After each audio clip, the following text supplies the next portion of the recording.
Welcome back to another video, guys. Today is day number 12. Today is our main bench day. We got a top triple today at RP8. And we got a lot of pec work to do after that. So we're just going to kind of get into the video today, and we'll talk when we're done. So.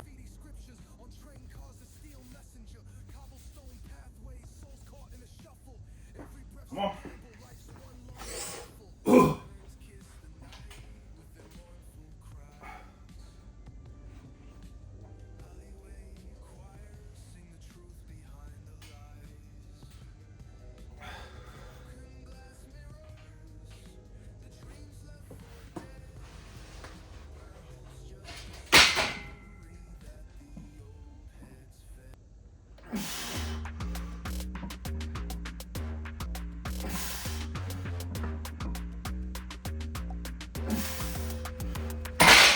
Sure. Woo!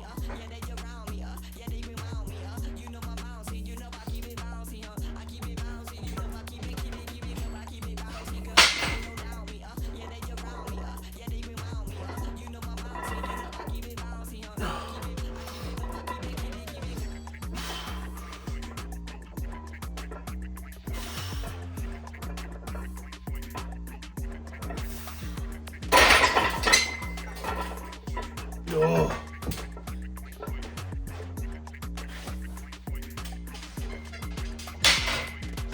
Too many clowns at the circus. Tightrope fall out, they be lurking. Holding tight to my Birkin. Elephant in the room, he be working. Stomp, stomp, stomp your feet. Put your hands in the air, wave them to the beat. Spin and bring the heat. Play, press, repeat. Keep it bouncy, girls know they don't know me. Yeah, they around me. Yeah, they be around me. You know I'm bouncy, you know I keep it bouncy. I keep it bouncy, you know I keep it bouncy, girls know they don't know me. Yeah, they around me. Yeah, they be around me. You know I'm bouncy, you know I keep it bouncy. I keep it.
Ooh.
Whew, all right. Well, that pretty much wraps up training today, to be honest with you. Kind of seemed like more like just a boring kind of day, to be honest with you. Other than the top triple went great. Shooting for RP 8. I think I hit 8, maybe, if anything, 8.5. But I moved super well. 250 for 3. That's the heaviest I've touched on bench in an extremely long time. And to hit it for a triple and to still have more in the tank, I thought was super well. The third one moved a little slower than the first two, but I'll take it. I kind of talked about this in my last video, my last vlog, about my squat and deadlift triples, about what I'm trying to chase here and what I'm trying to get after. So my best triple on bench, if I'm looking at it, is 290. I did for a triple. And this is right around the same time that I hit 3 plates. So I'd like to get back to 290, but I understand that I'm not there yet. And I'm not there right now. So 250 this week. Leading into next week, to be honest with you, at RP, I'm going to do an RP 9 triple. I don't want to overshoot. Obviously, 290 is just not there. It's just not in the cards.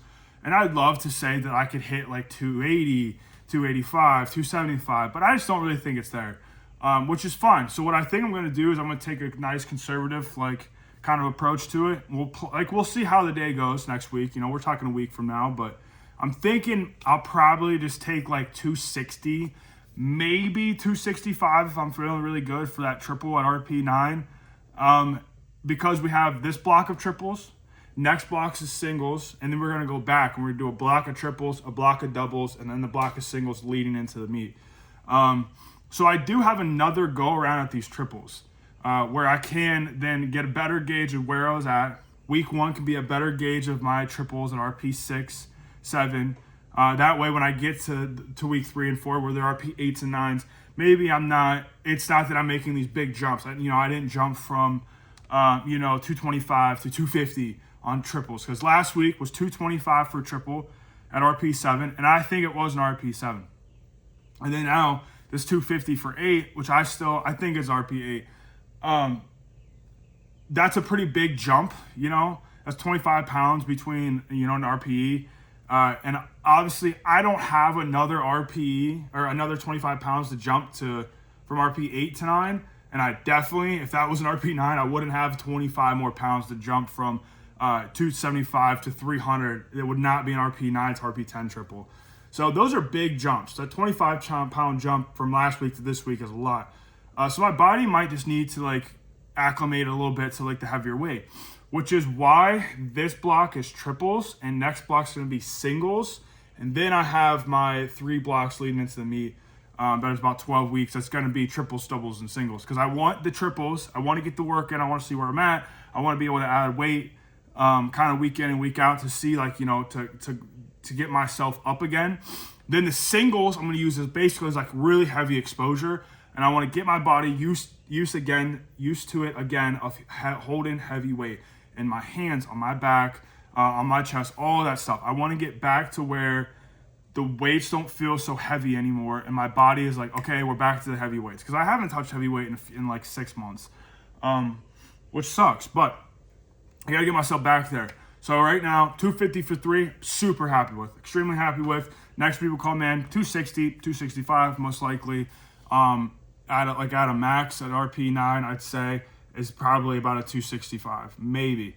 But we'll probably shoot for 260 depending on how we feel, and then go from there. But everything else training-wise went really well, kind of boring.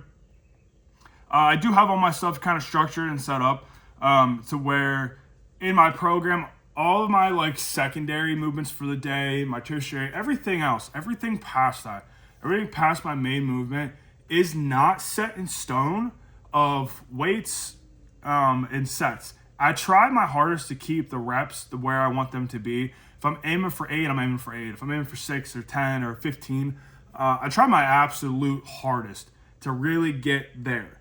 As long as I don't go over what I have as my RP cap, or as long as I reach failure, all that stuff, whatever I'm trying to do with that movement, that's what I'm trying to do.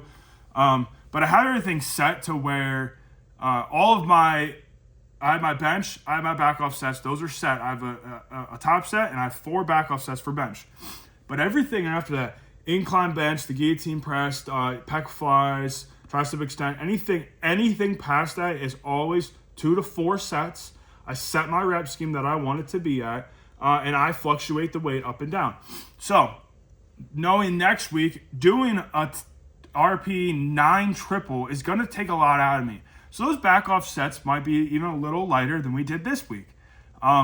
Because the stimulus and the fatigue was higher at that triple at an RP 9. My fatigue went up through the roof. So I should not be able to handle the same amount of weight. And if I do, then the RP for those should shoot up too, because I should be more fatigued going into that movement. And that goes for incline, that goes for guillotine, that goes for, a pec fly. I should be more fatigued. And that triple at 250 fatigued me. Those back off sets at 215 fatigued me. So instead of going for 3 or 4 reps and having it set in stone, I have to hit 4 sets of incline, or I have to hit 4 sets of guillotine. What I do is I do 2 to 4 sets, between 2 to 4, sometimes 2, 3, 4, whatever. And all I'm going for is a certain feel. I'm going for a certain stimulus in my pecs, my shoulders, my triceps, whatever I'm working on, my quads. I'm just going until I feel the way that I need to feel. And I feel like I've got the adequate amount of stimulus for it, that I am fatigued from that movement as well. I'm not going and stopping when I'm starting to get hard and I just feel like, oh, well, maybe I got a little fatigue. No, I should feel fatigued from that set. I should feel like after my incline, after I did the 2 sets, I'm like, okay, if I were to do one more, how much more would it add? Would I be more fatigued? But also, if I would have not have done this last set, would I be fresher going into the next movement? If the answer is yes, then I do one more set. But if I do the sets and I go, okay, if I do one more set, am I going to get more stimulus out of it or just more fatigue? Because I'm already fatigued from this. I can already feel the pump in my chest. I can already feel the pump in my quads, my triceps, whatever it is. If I already feel what I need to feel and I need to move on, then I move on and I go to the next movement. Because I think that as the RP scales up in our top sets, then it is kind of naturally going to scale up in our back offs in a way. So then how could we ever move the same amount of weight with the same reps and same everything? How am I ever going to add weight to my incline and then my guillotine? I'm going to add weight to my pec flies and then I'm going to add weight to a tricep exercise. Like I don't think the energy's there. I don't have the energy. I can't sustain that long term. So I think that's like important to kind of look at, is more or less like, what am I getting out of this set? And I'm to the point now where I'm getting a lot better at realizing, okay, I don't need one more set to get more stimulus. All it's going to add is fatigue. I don't need one more set on this incline right now. I got what I'm looking for, and anything past this is going to hurt my shoulder or my elbow, or it's gonna just cause more fatigue, or and I'm not saving myself for the other movements, but I don't want to bury myself in recovery, if that makes sense. So I have everything set up, 2 to 4 reps or sets. I keep my reps where I want them. The weight can go up and down a little bit week to week and day to day, or whatever it is, or maybe it stays the same, or maybe it does go up, just depending on how my body's responding to all this stuff. But having that gives me the freedom to auto-regulate myself without it being like, oh, I just don't feel good today, so I'm going to take the top set down and I'm going to knock off 3 back offs and I'm not going to do accessories. That's not auto-regulation.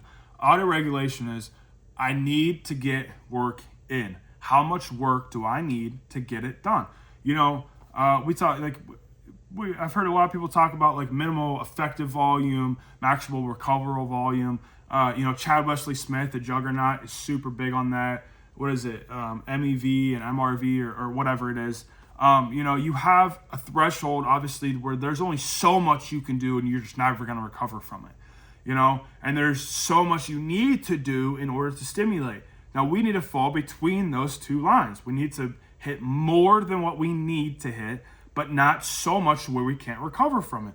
So if today, after doing a triple at 8, 4 back off sets, at a decently heavy weight on back offs that I haven't done that heavy for in a very, very long time, then my maximal recoverable volume has kind of shrunk a little bit, Now, instead of being able to, last week, was able to hold a little bit more volume within this day.